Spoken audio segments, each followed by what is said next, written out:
More than 2 years after the successful launch of the James Webb Space Telescope, astronomers now enjoying a fruitful period of discovery as the telescope pushes the limits on what we can see. But the discoveries have also opened a Pandora's box of conundrums for cosmologists. Recently, the telescope's observations once again entered the first 500 million years after the Big Bang, and this time it observed galaxies that are most definitely anything but infantile, as you may are extremely massive and mature than previously expected for such early times. And now astronomers are staring at a galaxy that could be one of the oldest ever. And the shocking part is that it already contains billions of stars. Interestingly, only 2 years ago, the Hubble Space Telescope spotted this cosmic giant as an unusual point of light in its field of view. Scientists couldn't have imagined that this odd speck of light is a monstrous galaxy lurking at the edge of time until they turned Webb to look at it. Webb's observation revealed that the point of light is actually a primordial galaxy that is far more massive and mature than it should be. Dubbed GZ9p3, this galaxy is at a redshift of Z equals 9.3, which means we have seen it as it was only 510 million years after the Big Bang. Now we have spotted other galaxies as they were around 300 and 500 million years after the Big Bang, but none of them are as massive as this one. Together, these findings imply that stars within the galaxy must have formed more rapidly and effectively than previously believed in order for the galaxy to attain its current size. But that's not all. GZ9p3 also has a strange shape that might be giving away the early universe's secrets. The team behind the discovery found that the galaxy has two bright patches within it, revealing its two dense nuclei. This, most definitely, points towards a galactic merger, two primordial galaxies smashing together in the infant universe. What's more, the team not only identified the age, mass, and shape of this ancient galaxy, but also zoomed into its stellar population and found that young, bright stars dominate the galaxy's image. The study team used the JWST to find specific elements like silicon, carbon, and iron in the older stars of GZ9p3. Iron is the heaviest element stars can make. When these stars exploded, they spread these elements into space, enriching the early universe with metals that later became part of the new stars. They also found that there were more old stars in GZ9p3 than they thought. This suggests that galaxies may have become chemically mature quicker than we thought, with stars enriching the universe with metals faster than expected.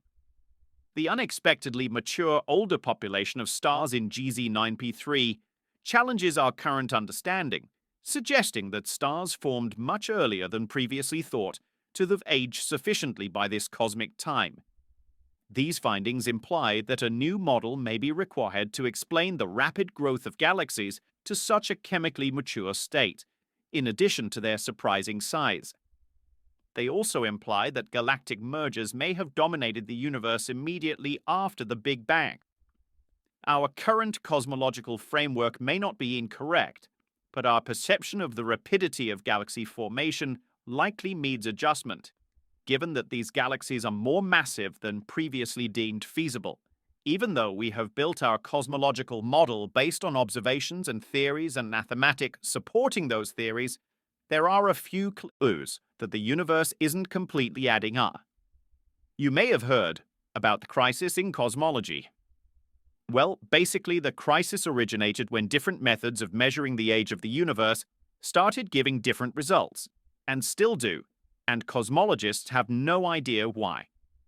The James Webb Space Telescope, with its recent discoveries, has worsened the crisis even more. The universe is expanding, and distant galaxies are moving farther away from us. When we calculate the rate of the expansion of the universe using the cosmic microwave background, which is the light left over from when the universe was only 380,000 years old, this is what we get. Then there's another method where we know how bright distant supernovas are supposed to be, and we can compare that to how bright they appear when we measure them. We can then use that information to estimate the expansion rate of the universe at the time of the supernova, When we calculate the expansion rate using this method, also called standard candles, this is what we get. So, the expansion rate of the universe is called the Hubble constant. However, the difference between result of the two methods is called the Hubble tension. And this, my friends, is the crisis in cosmology. But this is not the only crisis anymore. A recent cosmological distress has emerged, challenges our models like never before. I spent all my life developing a particular theory of the universe, and now that theory is being questioned. I welcome that, because that's how we move forward, that's how we make progress in science. When you look up in the sky, given you are not in a city or place obstructing starlight, you see countless stars. You also see the Andromeda Galaxy as a smirch amidst the many stars. That's because the universe is filled with stars and galaxies. The question is, how much of the universe do they fill? In other words, how much matter is actually there? A simple question, the answer to which is anything but simple. This dilemma exists largely because current cosmological observations simply disagree on how matter is distributed in the present-day universe. And this has given rise to the mysterious S8 tension, aka the new cosmological distress. Now, the S8 tension is a measure of the numpiness or clustering of matter in the universe. To put it simply, picture the universe as this colossal puzzle where the pieces of the matter scattered throughout space. Scientists want to understand how this matter is distributed and how it clumps together. There are two ways to measure it. First, by precisely calculating it by using low redshift observations such as weak gravitational lensing. Gravitational lensing is a phenomenon where the immense gravitational pull of massive objects like black holes and galaxies act as cosmic magnifying glasses, bending and distorting the light from more distant objects that would otherwise be invisible, providing unique insights into the vast universe. However, the S8 value derived from the second method, which is the standard model of cosmology based on cosmic microwave background measurements, does not align with values obtained from low redshift observations. This discrepancy forms the perplexing heart of the S8 tension. Now, what do we do? Clearly, there is something that we do not understand at all. Something that isn't quite adding up, despite the countless theories of observations and hypothetical entities supporting those theories. What is going on? To find out, astronomers used one of the most powerful supercomputers in the world to carry out the largest cosmological simulations ever. One cannot even fathom the scale of this project until you realize that the simulations required a total of more than 50 million hours of computer time, distributed over the 30,000 processors that make up the Dirac Cosma 8 supercomputer at Durham University in the UK. The project is called Flamingo, a convoluted acronym of full hydron large-scale structure simulations, with all sky mapping for the interpretation of next-generation observation. Apart from its huge size and high resolution, Flamingo sets itself apart from earlier simulations by incorporating much more than gravity alone. Up to now, most of the cosmological computational simulations of our universe focused on modeling dark matter only, as it is the main matter component. However, even though normal baryonic matter makes up only 1/5 of all the mass in the universe, it can have a big effect on how cosmic matter is distributed at small distances. For instance, galactic winds powered by supermassive black holes and supernova explosions may stall the growth of galaxies. And unlike previous simulations that only consider dark matter, Flamingo takes into account and tracks ordinary matter too, because although dark matter dominates gravity, the contribution of ordinary matter can no longer be neglected. While the simulation marked significant progress, like accurately matching the formation of the Milky Way and Andromeda Galaxy, amongst many others, it fell short of explaining the observed weak clumping of matter in the present-day universe.